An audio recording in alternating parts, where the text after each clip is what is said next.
بسم اللہ الرحمن الرحیم۔ عیدین کی نماز۔ عید الفطر اور عید الاضحیٰ کی نماز سنت مؤکدہ ہے۔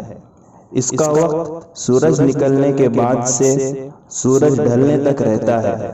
پہلی رکعت میں تکبیر تحریمہ اور توجیہ کے بعد 7 مرتبہ اور دوسری رکعت میں کھڑے ہونے کے بعد 5 مرتبہ تکبیر کہنا اور ہر تکبیر پر رفع دین یعنی دونوں ہاتھ کندھوں تک اٹھا کر پھر باندھ لینا سنت ہے، اور 2 تکبیروں کے درمیان سبحان اللہ والحمد للہ ولا الہ الا اللہ واللہ اکبر پڑھنا مستحب ہے۔ البتہ آخری تکبیر کے بعد سوم کلمہ نہ پڑھے بلکہ سورہ فاتحہ اور کوئی دوسری سورت پڑھے۔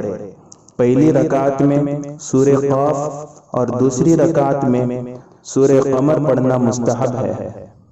نماز کے بعد 2 خطبے سنت ہیں، جس میں پہلے خطبے کے شروع میں 9 مرتبہ اور دوسرے خطبے کے شروع میں 7 مرتبہ تکبیر کہنا سنت ہے۔